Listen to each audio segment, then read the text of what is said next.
J'espère que vous allez bien aujourd'hui. De mon côté, ça va.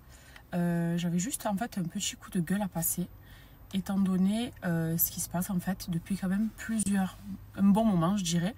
Nous, on l'a subi. Je vois que c'est des choses qui arrivent fréquemment encore. Et je me dis que c'est juste pas normal, mais c'est même très très grave. Et je pense que les personnes qui font ça le minimisent. Vous avez dû voir qu'il y a un artiste qui est décédé, paix à son âme. Et il s'agirait apparemment d'un membre de l'équipe médicale qui aurait donné l'info à des blogueurs. C'est exactement la même chose qui nous est arrivé avec mon frère. C'est-à-dire qu'ils ont parlé d'ailleurs de mort cérébrale, des choses qui n'existaient même pas au moment où mon frère était dans le coma, puisqu'il était dans le coma, d'accord. On lisait des trucs, mais de dingue. D'ailleurs, j'ai pris déjà les mesures nécessaires pour ça, contre ces personnes-là. Puisque, en fait, dans les hôpitaux, ce que j'ai appris, c'est qu'il y a des bris de glace. Un bris de glace, c'est quand une personne qui est dans un service va chercher à se renseigner sur un patient qui n'est pas de ce même service-là. Et en l'occurrence, pour mon frère, quand tout le monde a su que c'était mon frère, tout le monde voulait en fait se renseigner. Donc je pense qu'il y avait de la curiosité, et ça, c'est humain, on ne va pas en vouloir aux gens curieux. En revanche, il y avait ceux qui voulaient justement avoir le dernier news pour savoir exactement dans quel état il était, et pour balancer ça à des blogueurs ou à des médias ou peu importe. Et en fait, je ne comprends pas l'intérêt de ça. Je vois que c'est encore arrivé apparemment, j'ai vu ça sur les réseaux aujourd'hui. Et je me dis que autant j'ai une profonde admiration pour cette profession. Encore une fois, comme je vous l'ai dit la dernière fois, moi j'ai remercié, mais sincèrement du plus profond de mon cœur, le service de la réanimation, de la Chimone, mais même de partout en France, quand on voit comment vous êtes dévoués, comment vous arrivez à sauver des vies, comment votre métier vous passionne, et même dans le milieu médical en général, toutes les personnes qui sont sages-femmes, aides-soignantes, infirmiers, médecins, etc. Bravo. Pour moi, je vous considère vraiment comme des héros. Mais je me dis que dans ce métier qui est tellement honorable, tellement un métier humain, enfin, de toute façon, moi, j'appelle ça des héros, parce que je le pense réellement. Donc, pour moi, à partir du moment où vous portez une cape, comment, juste pour nuire à des familles, ou juste peut-être pour avoir un petit peu je ne sais même pas, j'arrive même pas à comprendre comment certains sont capables de briser le secret médical, de briser le secret professionnel, pour balancer des informations à des blogueurs, par exemple. C'est vraiment quelque chose qui me dépasse, c'est un coup de gueule du jour. Parce que je l'ai vécu, je l'ai subi. Vous avez vu ce que j'ai vu aussi, sans rentrer dans les détails, mais vous avez lu comme moi, vous avez vu des vidéos comme moi, qui m'ont fait péter des câbles. Il y avait la moitié des infos qui étaient erronées, qui étaient totalement fausses.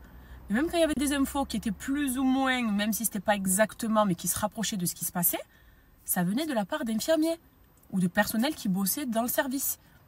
Et ça, je trouve ça très grave. À partir du moment où les familles ne veulent pas parler, ce n'est pas à vous de le faire. Voilà. Heureusement que c'est une infime partie, mais cette infime partie-là, je trouve ça super grave. Super grave. Et j'espère que c'est une story que vous verrez si vous êtes concernés. Parce qu'en plus, il y en a beaucoup qui, je sais, me suivent. Hein, celles qui ont contacté Pierre-Paul Jacques pour balancer, je le sais. Puisque j'ai déjà des noms. Voilà. Mais je veux dire que c'est tellement, en fait, dégoûtant. Vous ne vous rendez pas compte de l'impact que ça peut avoir et du mal que vous pouvez faire. Quand une famille est déjà dans la souffrance, de lire des fausses informations relayées, ou même des vraies, mais qui n'ont pas à être dites tellement la situation est grave, vous ne pouvez pas vous rendre compte de la gravité de vos paroles et de la gravité de ces actes-là. Et c'est vraiment mon coup de cœur du jour, mon coup de gueule, pardon, de la journée. C'est pas du tout un coup de cœur. Autant j'ai un coup de cœur vraiment pour le milieu hospitalier, les bonnes personnes qui font leur métier avec le cœur, qui sauvent des vies, qui sont passionnées et qui sont droites surtout et qui respectent leur métier et leur profession et le code de déontologie. Mais autant, je me dis, après avoir fait autant d'années d'études, après avoir autant galéré, après avoir sûrement traversé des moments difficiles dans ce métier-là, comment prendre un risque aussi énorme de balancer le dossier médical d'une personne juste pour, je ne sais pas, par plaisir peut-être, parce que vous êtes méchant de l'intérieur, ou parce que vous allez vous sentir glorifié comme blogueur, vous disent « Ah, tu es trop bien, tu es de la bombe, merci, pas merci ». Mais dans quel monde on vit? C'est super grave.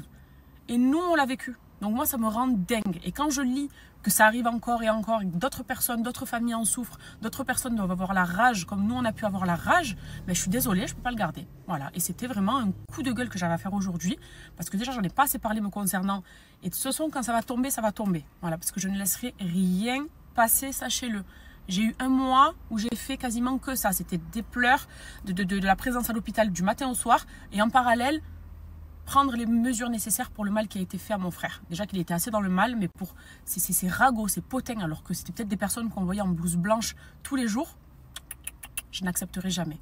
Mais vraiment, Donc voilà, je vais vite conclure, hein, on va pas y passer la soirée non plus, mais vraiment, il fallait que je le dise, il fallait que ça sorte, parce que moi déjà je l'avais là, ça reste bloqué, ça ne passe pas, mais de voir que ça arrive encore à d'autres personnes, et encore, il doit y en avoir encore tellement, tellement, tellement. Moi c'est en fonction de, je vous parle de ce que j'ai vu aujourd'hui qui m'a encore plus remonté, parce que nous on l'a vécu le mois dernier, enfin durant tout un mois d'ailleurs, hein. Et je me dis, mais vous vous rendez pas compte des personnes qui décèdent, paix à leur âme, vraiment paix à leur âme, des personnes qui sont dans le coma, des personnes qui sont entre la vie et la mort. Et vous allez vous réjouir? Oui, alors voilà, telle personne, moi je te donne le scoop. Dis pas que c'est moi, cache mon nom, hein, mais voilà, là il a ça, les médecins ils ont dit ça, la famille elle a fait ça. Oh, vous vous rendez compte? Vous réalisez la gravité? Et je me dis que c'est tellement bête de perdre son boulot, de perdre son métier, et d'avoir après affaire à la police, à la justice et à l'hôpital, parce que c'est comme ça que ça va se passer, hein, après avoir fait autant d'années d'études. Normalement, quand on fait autant d'années d'études, on respecte son métier. Et on ne va pas le briser pour appeler un blogueur, tout simplement. Mais c'était mon coup de gueule, et autant vous savez l'immense respect, encore une fois, je remercie vraiment le personnel de la Timone, particulièrement le service Réa, parce qu'ils ont été mais juste extraordinaires et exceptionnels, vraiment formidables. Mais autant il y a des petits énergumènes qui sont partout d'ailleurs, hein, partout en France, partout dans le monde, je pense. Mais en France, ça se répand beaucoup. C'est vraiment la mode de contacter un blogueur et de lui dire j'ai tel et tel truc. Et je trouve ça scandaleux. Et il fallait que je m'exprime, pardon, sur ça. J'ai peut-être pas eu les meilleurs mots, mais c'est spontané et vraiment ça me met trop les nerfs. Vous savez que mes nerfs, elles ne me sont pas passées du tout et que je vis toujours avec cette haine et cette rage en moi. Donc quand je vois des petites choses encore qui me déclenchent ou qui me rappellent ce qui nous a à nous fait souffrir, non, je suis désolée, il faut que ce soit dit. Voilà, il faut que ce soit dit. Et si vous voyez cette story et que vous êtes concerné parce que vous le faites, honte à vous. Honte à vous, et la roue tourne toujours. Et Dieu voit toujours tout ce qui se passe. Et peut-être qu'un jour, quand vous serez vous dans la difficulté, vous aurez tellement peur de vous dire oh, j'ai besoin d'aide, mon Dieu, aide-moi Dieu, aide-moi Dieu. Mais peut-être que c'est par rapport à ce genre de choses-là que Dieu ne vous aidera pas. Voilà. Et ça, j'y crois dur comme fer. C'est pas une question de karma ou autre, c'est une question de justice divine. Quand on fait du mal, qu'on cause du tort à des familles, qu'on fait pleurer des larmes, juste pour son petit plaisir et pour être un peu dans la hype, à la mode, soi-disant, alors que c'est has-been et ringard, sachez qu'un jour, quand vous-même vous serez en souffrance et que vous aurez besoin que quelqu'un vous tende la main, vous ne trouverez personne. Voilà. À bon entendeur, et pour tout le reste, ça concerne peut-être 1% hein, de ce qui regarderont cette story. Mais vraiment, et même, j'ai pu voir souvent ça arrivait beaucoup, quand c'est des personnes un peu connues, quand c'est que ce soit des artistes, peu importe, c'est inacceptable et c'est intolérable. Voilà. Et moi, pour en avoir souffert de ça, je peux vous dire que je ne peux pas garder ma langue dans ma poche et que si je peux dénoncer autant de fois qu'il le faudra, je le ferai. Bon, j'espère que vous allez bien ce matin. Moi, je me suis levée il n'y a pas longtemps et je passe en cuisine pour mon frère. Il a une première envie et il me l'a demandé. Donc, je suis trop contente puisque déjà heureuse qu'il remange enfin, etc. Je vais lui faire une assiette adaptée, coupée en petits. Mais franchement, ça me fait trop plaisir que sa première vraie envie de repas, il me l'ait demandé. Donc, let's go. Je vais mettre tout mon cœur. J'espère que ce sera bon. Et je vous ferai une petite vidéo après pour vous montrer. On va commencer du coup par émincer de la viande. Et la viande que vous voyez là, c'est de la bavette. Une bavette de bœuf. Parce que c'est super tendre et c'est la meilleure pièce de viande à prendre pour le plat que je vais faire. Donc je vais émincer tout ça très très finement. Comme ça, ce sera tendre, pas trop gros. Et pratique pour mâcher. Du coup, faire une par une. Non, deux par deux. Ça, je ne mets pas trop longtemps.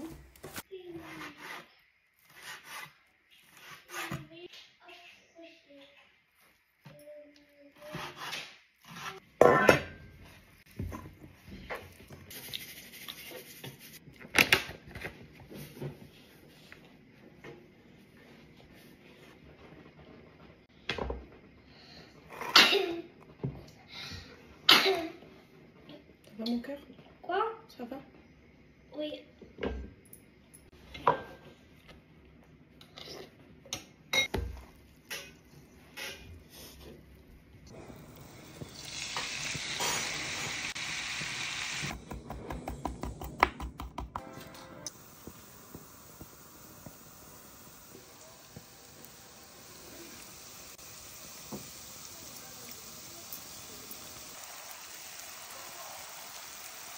Regardez ce que ça donne. Bon, en dessous, c'est juste parce que la sauce, elle a accroché. Mais il n'y a rien qui a cramé. Hein. Regardez le bœuf.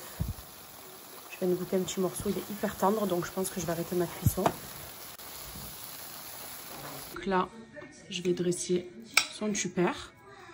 Je vais leur mettre beaucoup, comme ça il aura de quoi se régaler, même pour ce soir. Donc là, c'est le riz. Et ça, du coup, c'est mon Mongolian beef. Hyper onctueux. Franchement, je l'ai fait comme à Dubaï. Voilà, et c'est très tendre puisque j'ai pris de la bavette. Donc quand vous faites du bœuf sauté, prenez de la bavette. Au moins, ce ne sera pas sec. Et ça, c'est très parfumé. Donc, je vais mettre ça sur mon riz.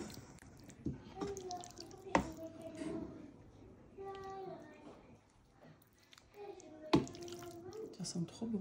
Même moi, j'ai faim là.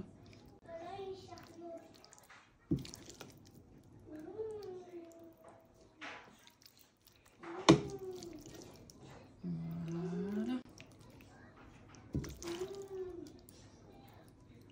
Et la petite touche finale du Mongolian beef, c'est ça. Bah, dites-moi ce que vous en pensez, si j'ai géré le premier repas de mon frère ou pas. En tout cas, ça a été fait avec amour et ça sent bon. Ça sent vraiment, vraiment bon. Et qui on retrouve? Il est là. Alors, on m'avait manqué lui, hein. Le retour du héros. Du Norégir. Ouais. Là, vous avez deux Noré là. C'est mon prénom et c'est son prénom aussi. Noré le grand et c'est son Norégir. Qui, moi? Comme le Ferrer et tout. Ah, moi je suis ton petit. Tu es petit. Ça arrête pas, hein. Ah, c'est tous un bon dimanche. Ah, c'est tout un bon dimanche, l'équipe. Hey, l'équipe et tout, hein. Pas rien là. Bientôt, je partage son snap. La belle est verte comme mon KX. Mes potes ils fument du 3X. En fumette mais je vois tout. Sous les lunettes d'un Matrix. J'espère que vous allez bien. Passez tous une bonne semaine, un bon lundi à vous. Que des belles choses pour vous cette semaine. Que Dieu vous protège et vous préserve. Regardez, je viens de me lever avec une hauteur incroyable. Bah. Cette femme alors, elle est incroyable. Elle le sera toujours de toute façon. C'est la bombe atomique. Le Mongolian beef. Waouh. Ça veut dire quoi, Cam is back? La recette de Cam is back? Plus ou moins. Ben moi je peux te dire que tu l'as absolument géré le repas. Je l'ai goûté, il est excellent. J'attendais que je termine.